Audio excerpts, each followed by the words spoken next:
Welcome back to Genetics in the Paddock. I'm your host, Emily Johnston, and I'll be taking you along on my journey to learn about all things genetics in extensive livestock. Livestock genetics has always been a topic that's interested me, and now working in the genetic space, it's fascinated me even more with just how powerful of a tool it can be. And I'm surrounded by so many knowledgeable people who are so willing to share their insight, so I thought, why not capture these conversations on a podcast that we can all learn from? In this episode, I spoke with Kirsty Moore, who's a senior research scientist from the Animal Genetics and Breeding Unit in Armidale. She dives into the concept behind breeding values and how to use them, along with a few other considerations such as accuracies. So you want to stick around for this one. And with that, let's get into it.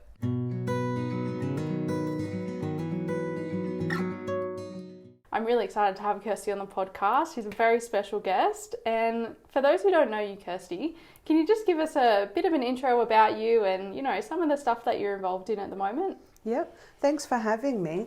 So I've been involved in genetics research for a bit over 20 years, but I came to it through my father, who was a Santa Gertruda stud breeder many years ago. And when he started learning about EBVs, I found it fascinating. And so I've just returned to Agbu, where I'm in the beef team, and I spend my days looking at things involving genomic selection and the reference population and all the things we need to get the maximum benefit out of genomic selection. Wow, Kirsty, that sounds like you've had a really busy and a really interesting career. I'm really excited to hear a little bit more about that as we go through the episode as well. Which brings me on to the topic for today. So today we're going to have a chat about breeding values. I'm sure a lot of us, when we try to get into our journey with genetics, we, go searching, and the first thing that really comes up is, breeding values and breed plan and land plan and merino select and kid plan and all those sort of things depending on what industry you're in. So I'm really interested to unpack what goes into, these big databases and how we can use them to the best of our ability. So I guess that leads me to start with, what are breeding values? All right, so breeding values, or EBVs as they've called, they're essentially just a genetic description of the animal, a description of what genetics that animal's contained. Here at Agbu, we do a lot of science. It's very complicated in the background. We use lots of math and lots of computer programs, but essentially what we're trying to do is take the measurements that we get on the animal for how they look, so their live weight, and we often say P equals G plus E. So what you see is a combination of the genetics of the animal and then the environmental effects. Was it a good season?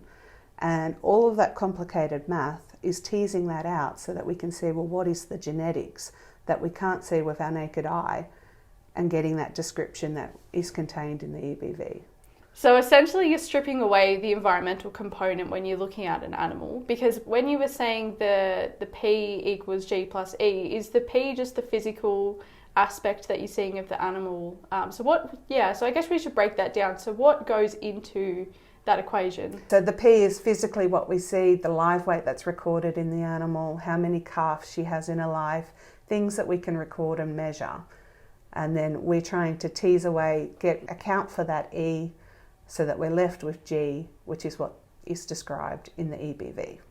Okay, so essentially when you strip it back, all you're looking at is the genetic merit of that animal. Absolutely, because that's the only thing that gets passed on to the next generation.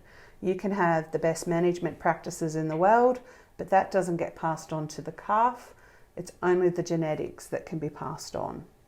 That's a great way to look at it. So essentially, when you go to, a bull sale or a ram sale or a buck sale, you're buying the genetics. You're not actually buying what you're looking at in its entirety. Well, for most part you are, but, if they've been fed really well, or if they're under really great conditions, or I suppose on the flip side, if they're under really crappy conditions, you're actually not buying that animal as it is, you're buying its genetics. Absolutely, that's all that you can buy and pass on. Both, of course, are important in production. Genetics isn't the only component, only piece of the jigsaw when you're trying to produce that animal that produces and meets all the market specs. There's management as well that is important, but genetics is the only thing that you can pass on to progeny and breed for. So when we're looking at a table of EBVs or ASVVs, depending on what production you're running, but so what do they look like, and how are they displayed? So that's probably a really loaded question considering we're having a chat and don't have anything visual, but... So there's a range of traits that you can get an EBV for. It's not just one number. So there's many traits and they all get displayed and can get quite confusing. And I believe you've got index in other episodes which you'll talk about where you can help weight all that information to make it simpler. But for each trait, let's take 400-day live weight just to make it easier. That we can get the genetic description for the 400-day. Now, just because you have a 400-day EBV, that doesn't necessarily mean you're good for 400-day. It's just a description. There'll be animals with high 400-day weight EBVs and low 400-day weight EBVs. And the actual number that you get is relative to a base. So it might be plus 10, might be minus 5, and that's relative to a base of 0. And that base can be animals quite far away, 10, 15 years ago. They set that in, it'll be common within the evaluation. So you can use that number in two ways. The first way is you can benchmark yourself. You've got an animal and let's say you think it's got reasonably good genetics, but you want to quantify, is a plus 10 value good? So one way you can do that, and I'm more familiar with breed plan because that's what we develop at AgBoo, you can go onto the breed plan site and click onto the animal and have a look at its EBVs. And underneath the EBVs, there's a click on percentiles, and you can bring a table up, and you can then go and find plus 10 in that table, and it'll tell you that the plus 10 might be the top 25%, or it might be the bottom 25%. And that's a way you can benchmark an animal and see where it sits in the breed compared to a recent cohort of animals. At the moment, it's usually 2021. The other way you can use that EBV is to compare between two animals. So say you've got a choice to make about which bull to buy. One might have a plus 10 EBV and the other might be plus 20. So plus 20 is higher because we want higher 400-day weight. You might think that 20 minus 10 is 10, so you're going to see 10 kilo improvement if you take the bull with the plus 20. However, a sire only passes half of its DNA onto its progeny. The progeny get the other half from the dam. And so you have to halve that. So in the case of my example where you've got two bulls, one's plus 10 and one's plus 20, and the difference is 10, what you can expect, if you halve that, you can expect that the bull with the higher EBV in that example, his progeny will be on average 5 kilograms heavier at 400-day compared to the other bull. And so that's how you can use it to make decisions between sires. So I used 400-day weight just then as an example. That has a positive EBV being the desired EBV that you're wanting.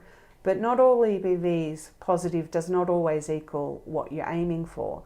Some traits we actually want to reduce, and so they'll have a negative EBV.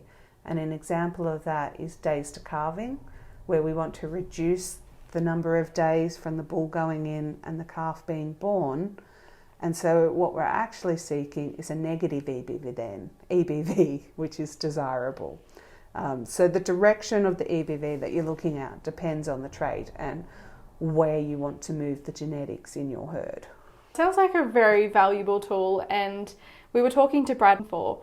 So I think that is a great prediction tool just to have a look and see, you know, if I'm going to buy this animal versus this one, which animal is going to push me towards my goals the best. But currently in beef, are we able to compare one breed to another, for example, an Angus to a Hereford, or is it just the same, like within breed you can only compare? So at this stage, most of the EBVs out there are within breed EBVs, so you can't compare a crossbreed like you say. Of course, that's something as researchers and scientists we are working towards bringing it together for a multi-breed EBV where you could compare a crossbreed, but that's a really important point. At the moment, a plus 10 in one breed is not the same as a plus 10 in another breed. So we can't make that direct comparison. So how do EBVs, once they're presented as a table, how do they compare to the raw measurement? Say, for example, you know, if someone's recorded this weight for 400-day weight, how do they then get put into, you know, a plus 10 or a plus 20? Is that just a lot of what we were talking about before with the equation, with the P being the raw measurement, and then you take into account the genetics and the environment. Is that kind of the process as to how it works? So coming back to P equals G plus E, the P is the record that the seed stock breeders record, and they record it for the whole herd, for every animal that are ran together and treated alike. And because we can only directly compare animals that are treated alike, we can't compare the phenotype or the P of an animal from one year with another animal from another year because the seasons are different. So we can only compare animals that are alike, being treated alike. We take that record, and then that's what we start with in all of our math and our equations that happen behind the scene to calculate the EBV. And we adjust things for the fixed effects that we know of. So things like a sex effect. We know that males are born heavier than females. And that's not genetic, that's just because they've got a Y chromosome. So we adjust for that. Things like the dam age, how old the dam is. If she's a new mother, perhaps, there's a heifer effect. If she's an older cow. Another thing I've actually noticed when you have a look at your EBV or ASBV table is there's a set of accuracies that go along with the traits. So what do those mean and what do those tell us? So the accuracy value, you'll see them ranging from 0 to 100, and it's basically a measure of how much information do we know. And if it's 0, we know nothing. It's a random number generator. We know nothing.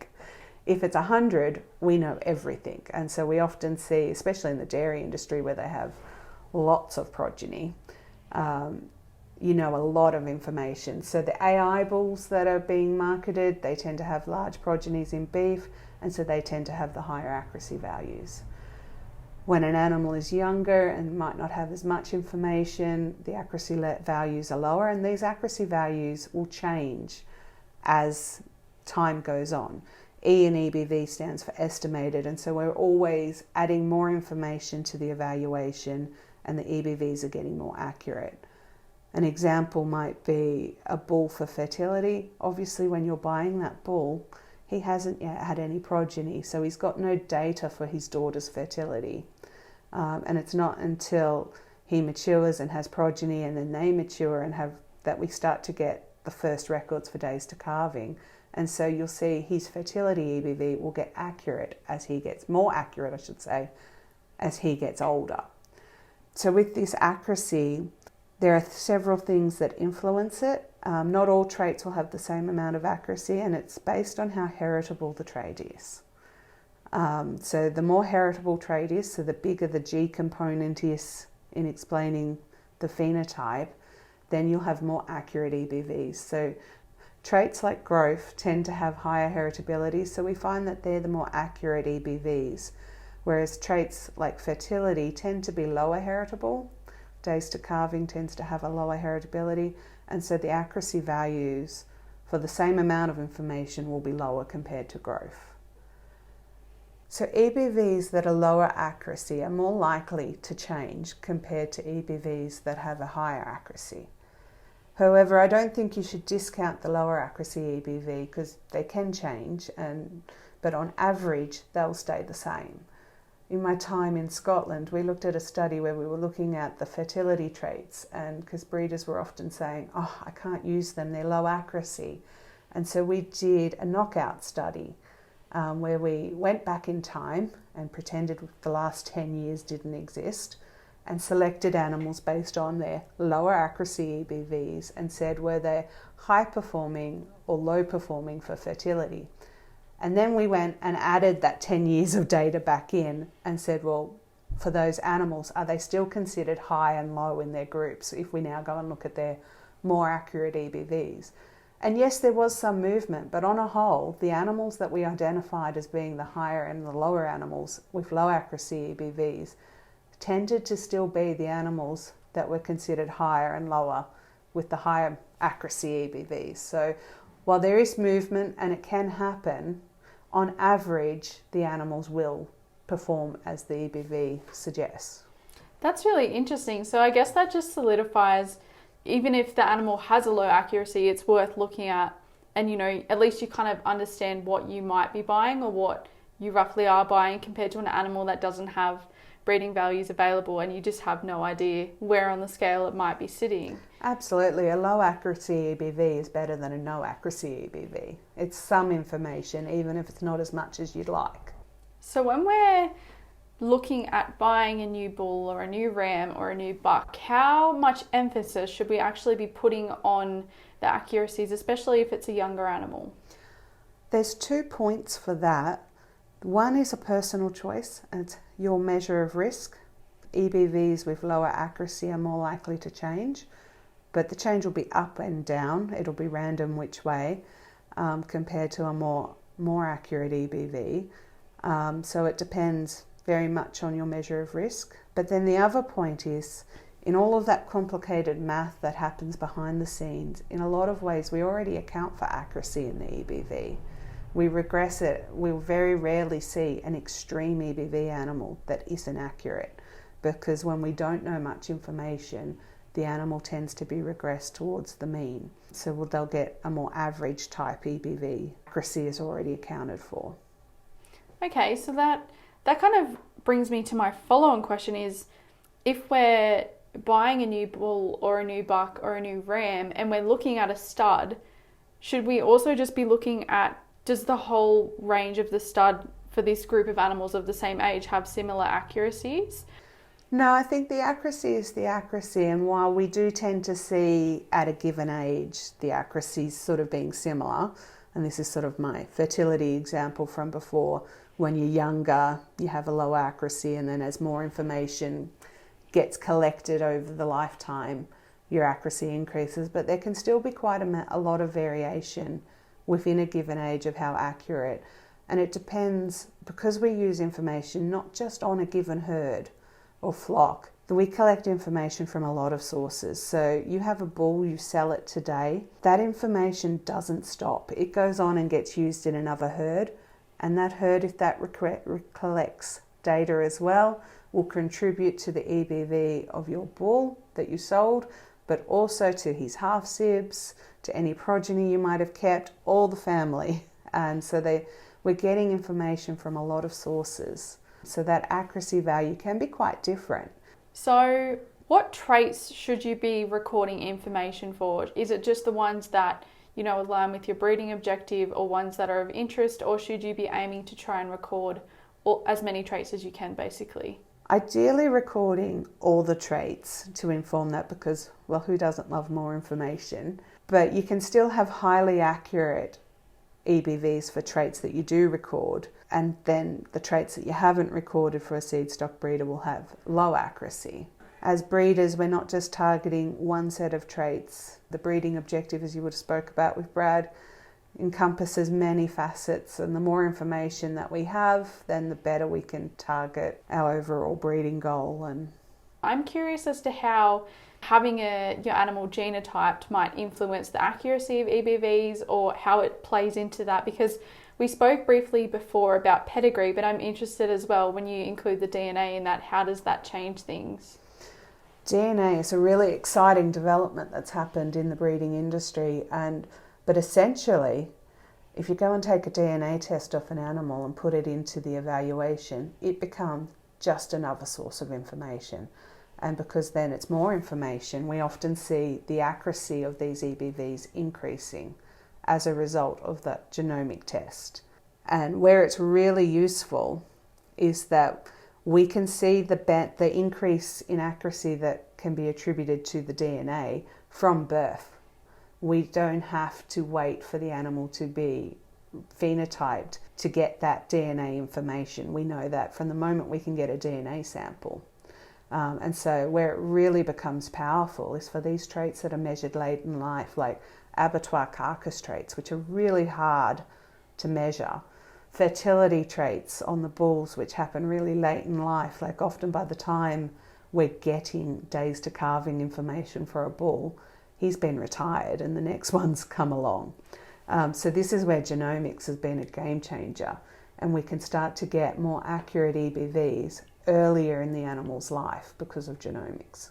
So because we do have these tools available and we can do the genotype on an animal that is very young, could that also lead into decision-making processes of which animals to keep and which animals might be beneficial for your stud earlier on in life before we get to the, the joining phases? And absolutely, having that there. And the great thing about genomics is that for the person wanting to make breeding decisions, nothing really changes. They still go and look at those EBVs. It's just genomics has been another piece of information behind the scenes when we've done our complicated math. But the output and everything I've spoke about on how to interpret still stays the same. It's just another piece of information that helps increase that accuracy earlier in the animal's life. I think that is the perfect summary of breeding values, and especially when we go into accuracies, because there can be a lot of confusion about, which traits do I pick, and like when we talked about with Brad, that comes into your breeding objective, but how to analyse those traits and the accuracies and what influence that can have on your breeding decision when you're buying, a bull, a ram or a buck or anything that might influence your herd for several generations. And I think the influence of, DNA on these things, it just adds a more powerful tool, as you said. And I think you've summarised the whole thing perfectly, like an amazing tool that we have at our hands as producers. And I see it as a very valuable source. So thank you so much for coming onto the podcast to chat with me today, Kirsty. It's been wonderful having you, and you're chatting to you about all these different topics around breeding values, and it's been incredibly insightful, and I can only imagine the value that everyone will get out after listening to this. Thanks for having me. No worries, thank you.